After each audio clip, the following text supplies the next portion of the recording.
Let's talk some sports, baby. Taken by Iguodala. Iguodala to Curry. Back to Iguodala. Up for the layup. Oh, blocked by Jones.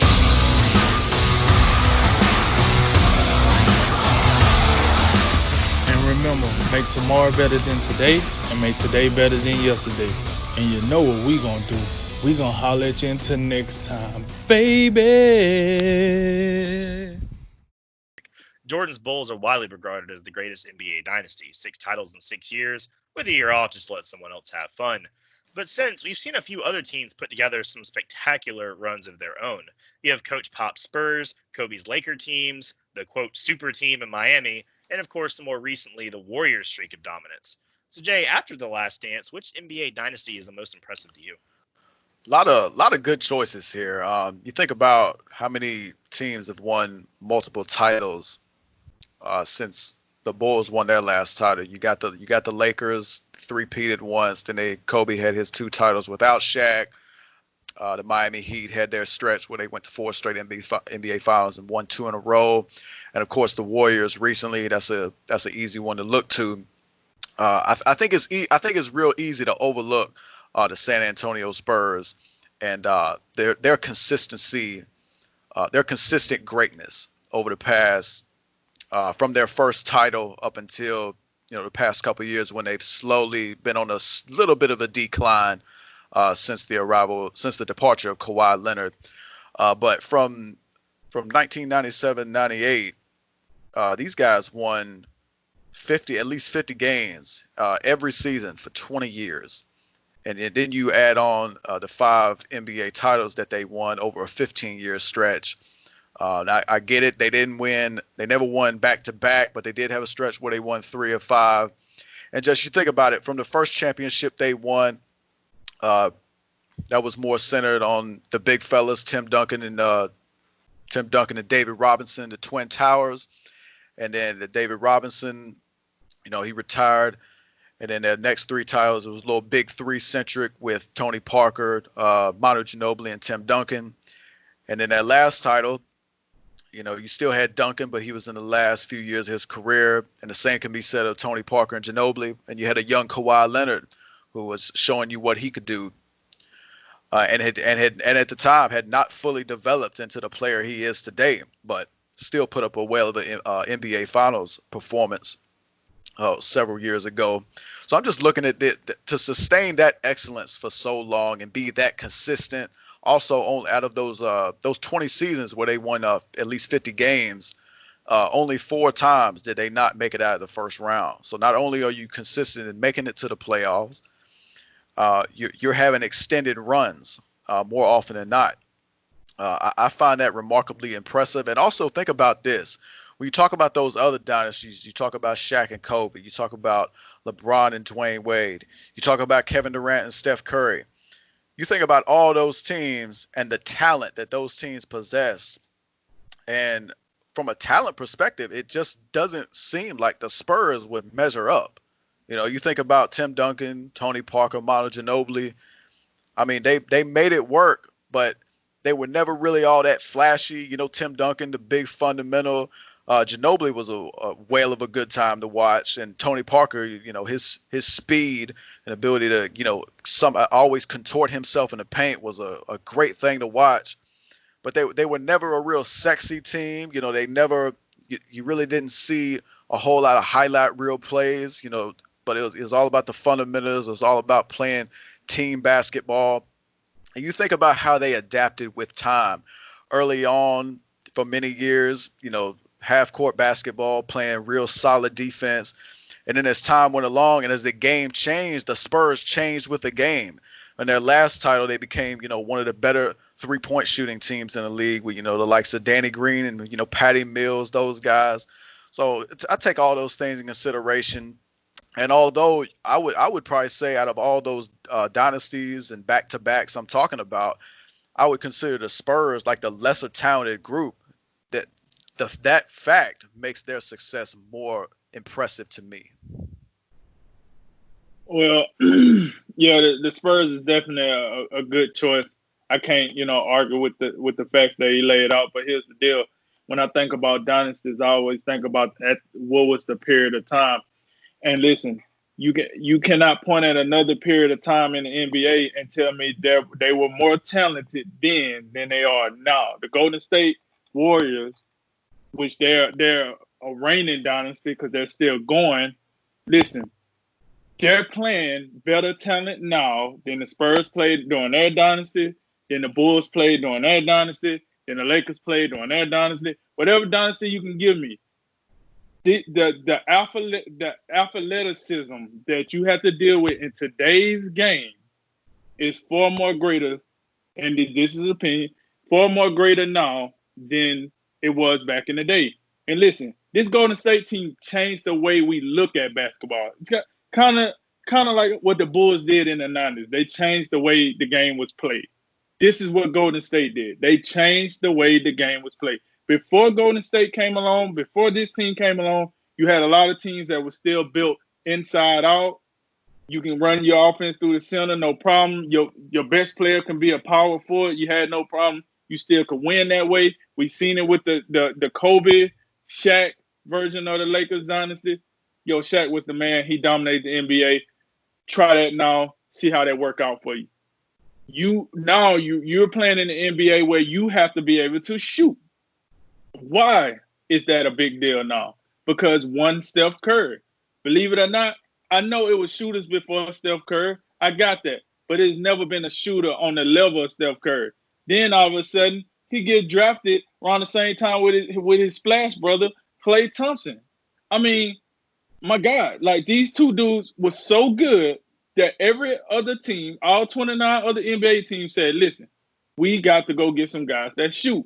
Matter of fact, if our center can't shoot, get him out of here too. We need a center that can shoot as well.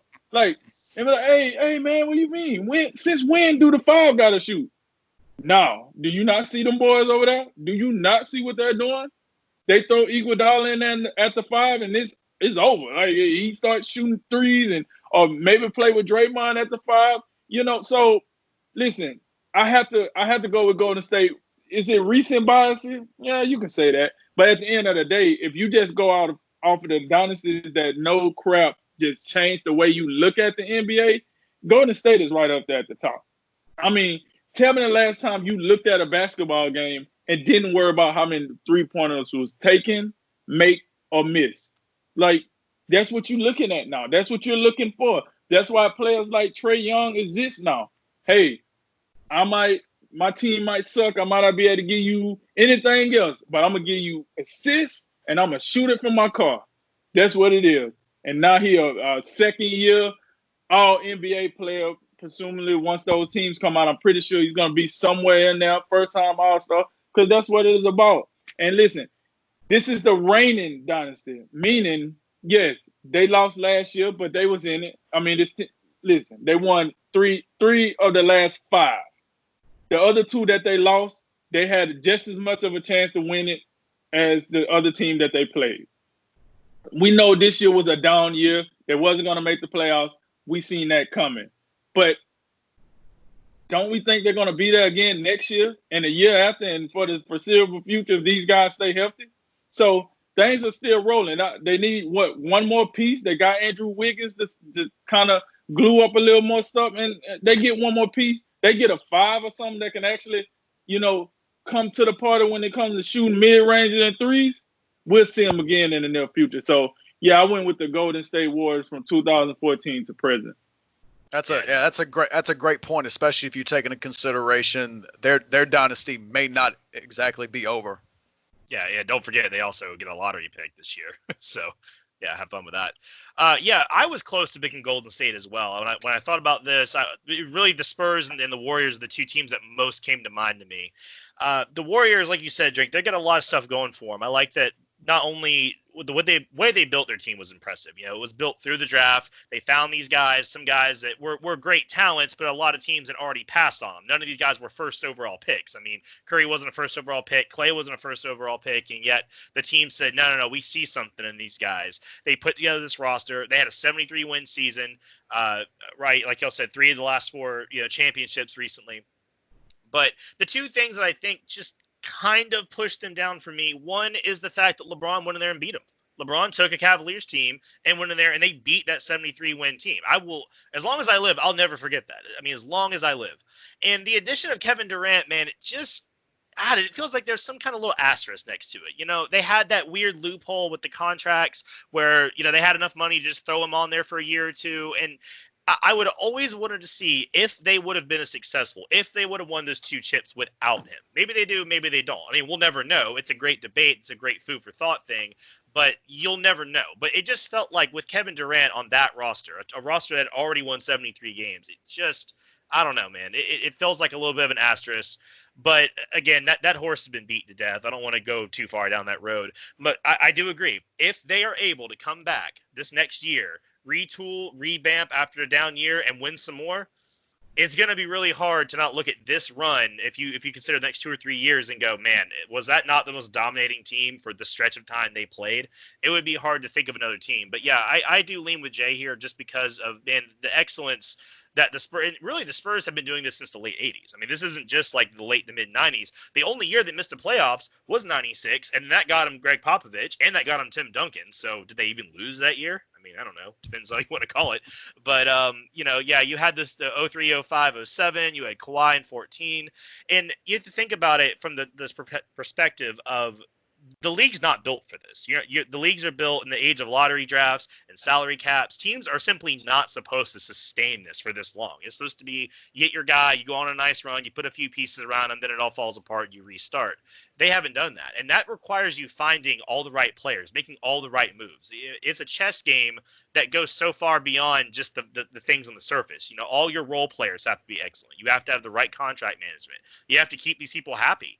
You know, they're very Patriots-esque in how their locker room is run and how they don't have off-the-field issues. They don't have players beefing. We ever see Duncan and Parker getting into it with each other? Like, no, we never saw that. They were just one big happy family, you know? So that, to me, is almost as impressive as just, oh, I hit on a few draft picks and now our team's really good for a while.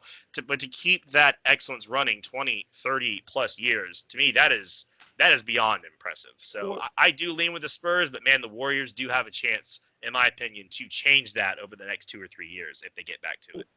Wait. So I just want to make sure I heard you right. So you said hitting on because they hit on draft picks. It is the Spurs is more, but wasn't Tim Duncan a draft pick?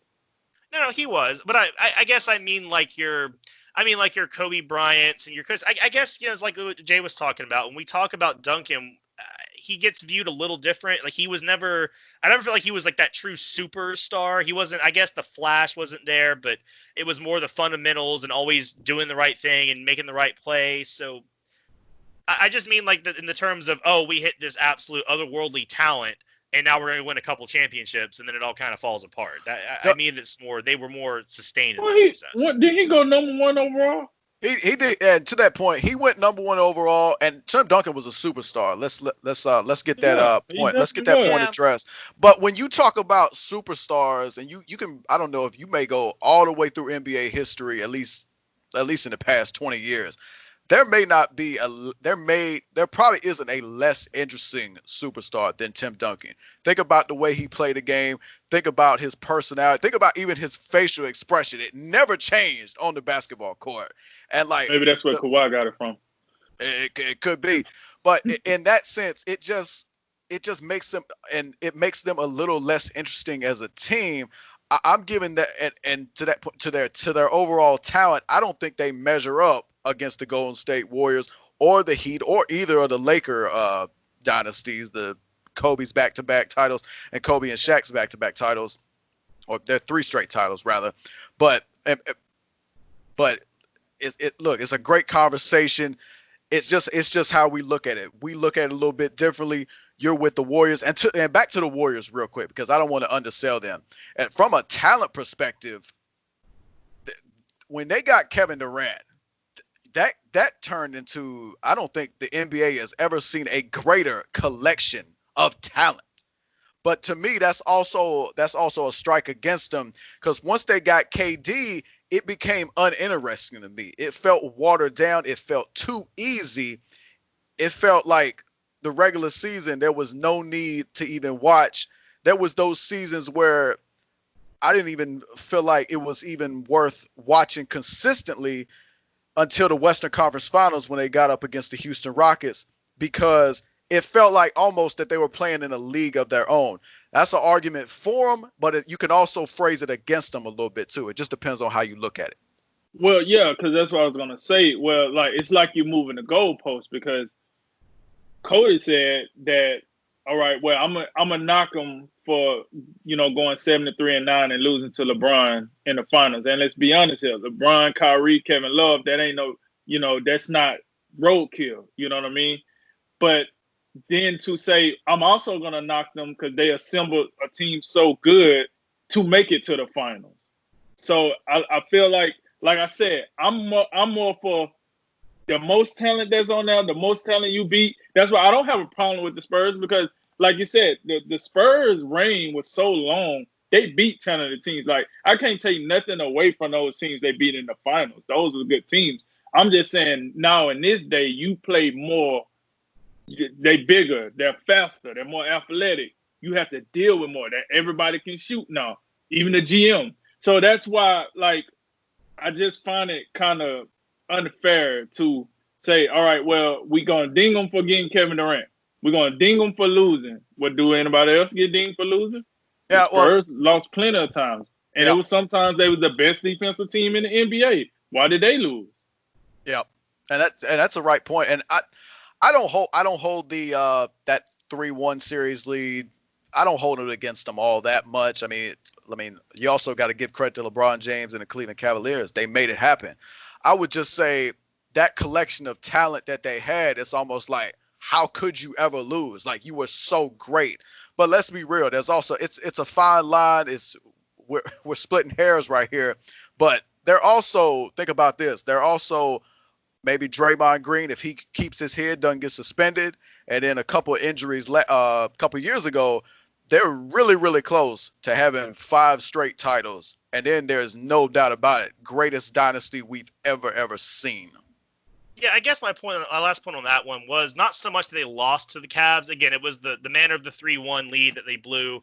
That was the year they won 73 games. They broke the NBA record. I think that was also Curry's unanimous MVP year, wasn't it? It just felt like it was such a letdown for them to lose, in the manner in which they did. And then to follow that up with going out and adding the second best player on planet Earth to their roster. It just is like really? Are we really doing this? Like, okay. But and my point about Tim Duncan, I think what I'm trying to get at is if you extracted Tim Duncan from the Spurs, they would still have been an excellent team that would have made a lot of playoffs. I don't know if they would have won all those titles. They would have still probably made the playoffs. If you extract like Kobe from some of those teams or LeBron from some of those teams, they probably we would maybe hit harder than if the Spurs did. It's not really to marginalize Duncan. I feel like he was a different kind of superstar than we've seen. And maybe it wasn't like, he didn't feel like the team was so completely built around him. It just felt like the teams were just built a little different in that regard. So maybe that was kind of where I was going with that. But yeah, y'all are both right. We're really close in these teams. You could really go either way. It depends what you value. And Drink's absolutely right that doing what Golden State's doing right now in this day and age is very impressive in its own right.